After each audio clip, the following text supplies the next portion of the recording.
మేమందరం ఒక 20 ఏళ్ల క్రితం కమిటీగా ఏర్పడ్డాం. ఆ రోజు నుంచి కూడా ఈ గుడి కొద్దిగా పల్లం అవుతాం, గుడిని పునఃప్రతిష్ఠ చేయాలని చెప్పేసి సంకల్పంతో ఆ రోజు నుంచి ఎదరికెళ్ళిన ఈ 15 ఏళ్ళు 20 ఏళ్ళ నుంచి ఆ కోరిక నెరవేరలేదు. దేవుడి ఆశీస్సులు కూడా ఉండాలి, మనకి ఏమన్నా ఒక మంచి పని జరగాలంటే. అప్పుడు కొత్తగా కమిటీ వేసి కొత్తగా కమిటీ అంతా కూడాను గుడిని కట్టాలనే సంకల్పంతో కమిటీ వాళ్ళందరినీ కూడా గుడి ఎవరన్నా కట్టగలరని అడగడం జరిగింది. కమిటీలో అందరూ కూడా 2 మీటింగ్లకి ఎవరో కట్టలేమంటే, సరే కమిటీలో ఉన్నవాళ్ళు ఎవరైనా సరే ఎవరినైనా తీసుకొచ్చి మంచి వాళ్ళని పెట్టగలమని కూడా 2 మీటింగ్లు వేసుకోవడం జరిగింది. అప్పుడు కూడా అది కూడా జరగలేదు. అయితే ఎవరైనా సరే మీరు అది నేను తీసుకొస్తానని చెప్పడం జరిగింది. అప్పుడు నాకు జగ్రోతి విజయకుమార్ గారు, వాడపల్లి మోహన్ గారు గుడికి అర్థం కావాలి, ఎవరైతే ఏంటి మంచి వాళ్ళని అందరం కలిసి తీసుకొద్దామని సహకరించడం జరిగింది. అప్పుడు ఏఎస్ఆర్ గారిని, నేరేల రామకృష్ణ గారిని, ఓ కృష్ణ గారిని ఎదరబెట్టి ఈ గుడి నిర్మాణానికి మా కమిటీ అయితే 50-60 లక్షల్లో ఒక సుబ్రహ్మణ్య స్వామి గుడి, నవగ్రహాల మండపం ఈ 2 అడగడం జరిగింది. ముందు మేము అనుకుంది కూడా సుబ్రహ్మణ్య స్వామి గుడి, నవగ్రహాల మండపం. కానీ నేరేల రామకృష్ణ గారు, జేఎస్ఆర్ గారు ఆ రోజు నుంచి గుడి పెంచుకుంటా చాలా వరకు ఎదర తీసుకొచ్చారు. ప్రతిష్ఠ సమయంలో ఎదరానికి ఇంచుమించు ₹1 కోటి ఖర్చు మిగిలిపోయి ఉంది. అప్పటికే ₹1,10,00,000 ఖర్చు అయింది. ప్రతిష్ఠకి దగ్గరలోకి వచ్చిన తోతే దగ్గర చాలా డబ్బుకి అవసరం ఉంది.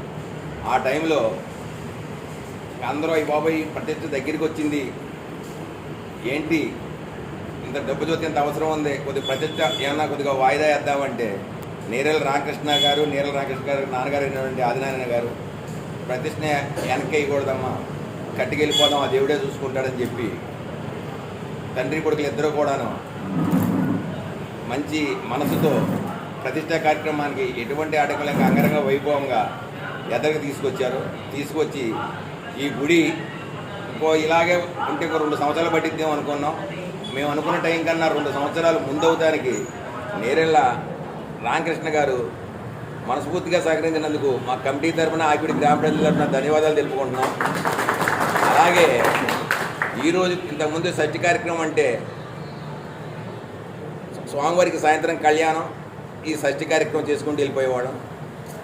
ఇప్పుడు రామకృష్ణ గారు మనకి ఎలాగ మంగళవారాలు ప్రసిద్ధే, కానీ సంవత్సరానికి ఒక్కసారి వచ్చే షష్ఠి, ఈ షష్ఠిని సంవత్సరం పెంచుకుంటా వెళ్ళి ఇంతకుముందు అత్తిల్లో చేశారు, లేకపోతే ఇంకోసారి చేశారు అన్నట్టు కాకుండా ఆకివీళ్ళలో ఎప్పో షష్ఠిలా చేస్తారు అన్న ఉద్దేశంగా పెంచుకుంటూ వెళ్ళాలి అనే దృఢ సంకల్పంతో ఇవాళ స్వామివారికి గుడికి లైటింగ్లు కానీ, అలాగే పుష్పాలంకరణ కానీ, అలాగే తెప్పోత్సవానికి కూడా ప్రత్యేకంగా ఒక వాహనాన్ని, అలాగే మన ఏరియాలో ఉన్న బ్రాహ్మణ సంఘం పెద్దలతోటి, గుడి అర్చకులతోటి అందరితోటి మాట్లాడి ఊరికి భక్తులకి మంచి జరగాలి, గుడికి దండం పెట్టుకుని వీళ్ళకి మంచి జరగాలంటే ఏంటంటే పాలకావిడి స్వామివారికి, అయ్యప్ప స్వామికి ఇరుముడి ఎలాగో, పెద్దర ధనముగా వెంకటబాబు జుట్టు మన తలపై నీలాలు ఎలాగో, ఈ సుబ్రహ్మణ్య స్వామి వారికి పాలకావిడి అంటే అంత ఇష్టం. తమిళనాడులో పాలకావిడి ఉత్సవాలు బాగా జరుగుతాయి.